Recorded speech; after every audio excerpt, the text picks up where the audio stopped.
Hello and welcome back to the next episode of the marketing podcast for local businesses. My name's Josh. And my name's Adam. In this episode, we'll be talking about the second part for your blueprint for success, which is talking about your business plan. So in the first episode of this two-part episode, if you like, we talked about the executive summary, the description of your business proposal, and your marketing and sales strategy. So where we left off in the previous episode, we were talking about your USP, your unique selling point, i.e. what makes you different from your competitor, what is your competitive advantage.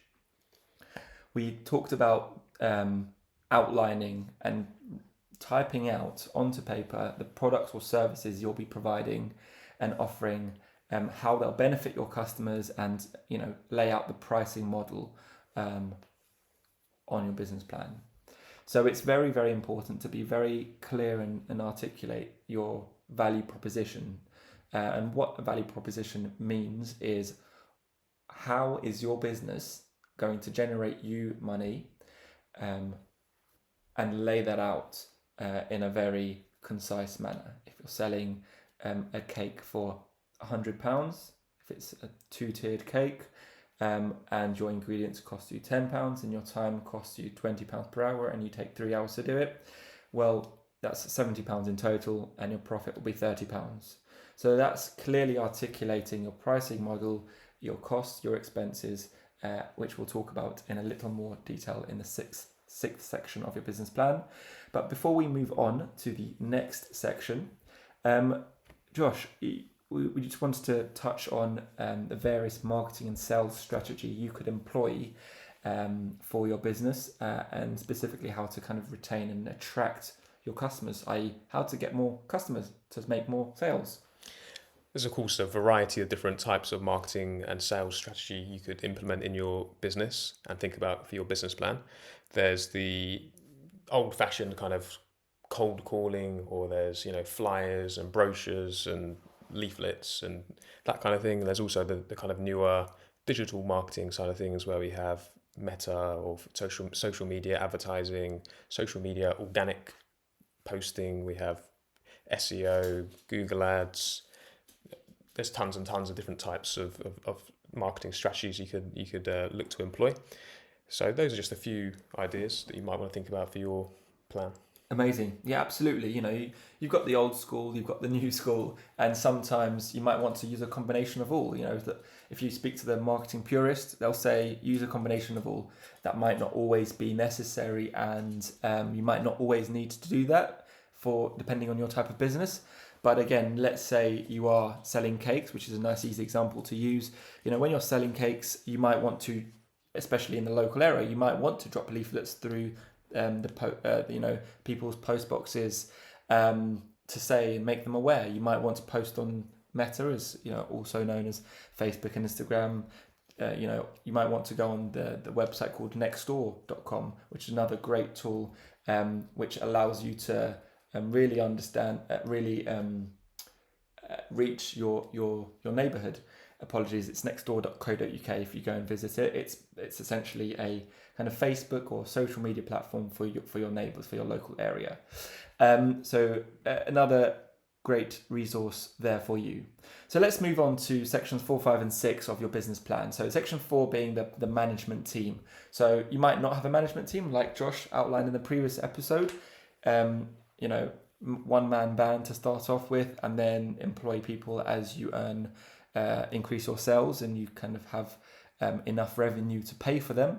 You might want to start on your own. If you're selling cakes, you might just start off in your kitchen by yourself until you earn enough where the orders are coming through thick and fast, and you can't keep up, and you might want to then outsource it, which we'll talk about a little more later, or you might want to kind of then rent out a unit and hire someone. So who is going to be on your team? Who are you going to employ? Are you going to do it yourself? How much are you going to pay yourself?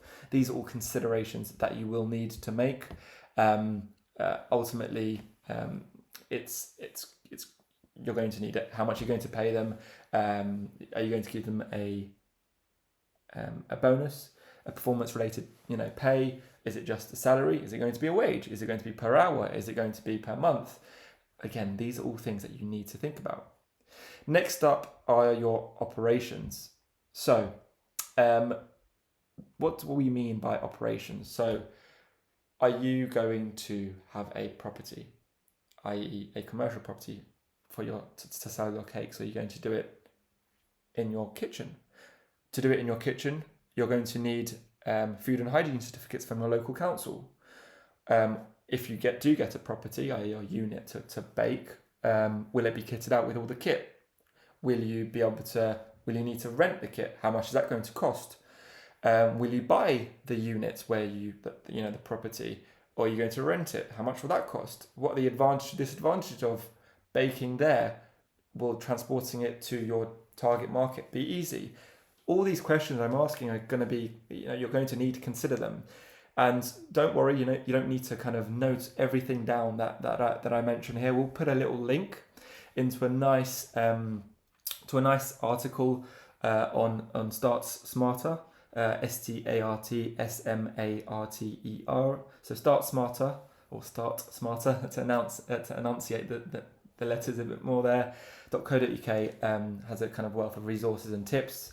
So there'll be an article that I'll put a link into the episode description, which will outline each of these 6 sections and each of these questions that it kind of puts to you, as well as a nice template, a Word document template provided by the Princess Trust, which will again give you a nice kind of template for you to just fill in.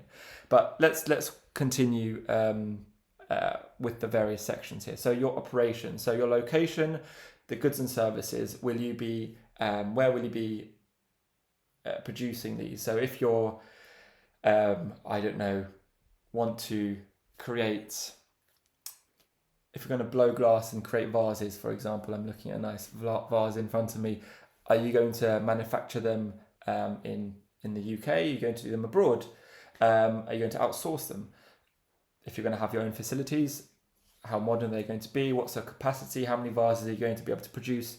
What's the investment you're going to need? Who are your suppliers going to be? All these questions, you're going to need to answer. Again, we can get into the real nitty gritty here. What systems are you going to have? What stock control? So if you're baking cakes, if you run out of bicarbonate of soda, are you going to nip down to Tesco and get them? Very easy to do. If you're doing this on a larger scale, you're going to need more advanced information technology and systems for stock control.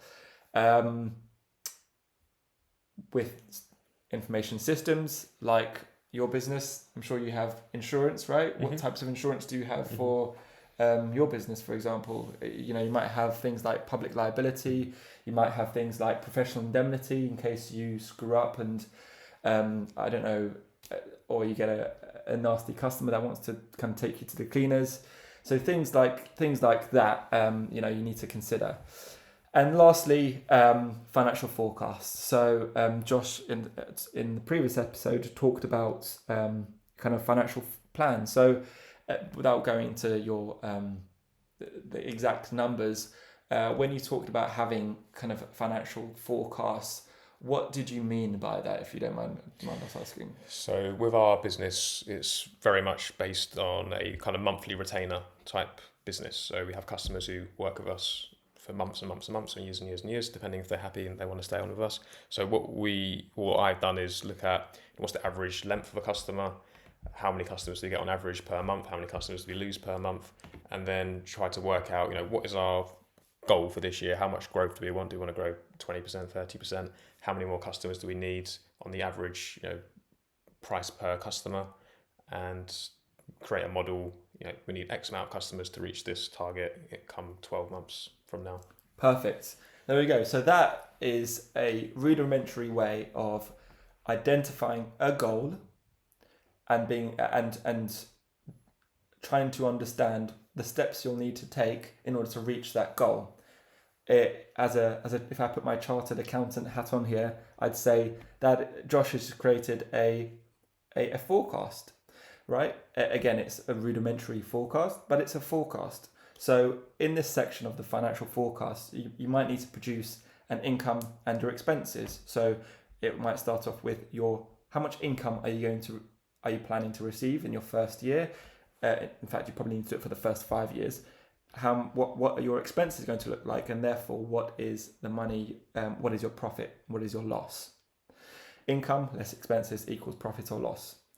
You might need to also generate a balance sheet. So you're going to have your assets, your liabilities, and then your net assets. Again, assets being the things you own, liabilities being the things you owe, and then the difference. So the things you owe less the things you own. Vice versa. The things you own less the things you owe are your net assets. Might be your net liabilities. Again, in the template, we'll have a little template in the episode description to help you with this, so you don't need to create this and worry about yourself. You might also have a cash flow forecast, which is all about understanding your cash flows in and your cash flows out, i.e. how much cash do you have in your bank account, and how much is going to come in the next 12 months or the next 5 years, and how much is going to go out. And that's important for ensuring you have enough cash in your business.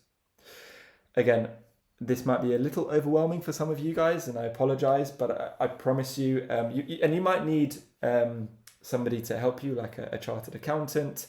We're happy to answer some kind of questions and point you in the right direction if you reach out to us. Happy to do that. So look, that's a kind of nice summary for you. So just to recap, we've talked about the 6 components of what a business plan might entail, the pros and cons of a business plan, where a business plan might be useful, where it might not be required. The 6 components being the executive summary, the one-stop shop, kind of a paragraph outlining exactly what your business and summarizes the key points of your entire plan. Second, a description of your business proposal. So what your business is, who you are, what you do, and what you can offer, and your target market. Marketing and sales strategy. So this is all about why you think your people will buy what you want to sell and how you plan to sell to them. And then the management team. If you're going to hire someone, what do they look like? What skills do they need?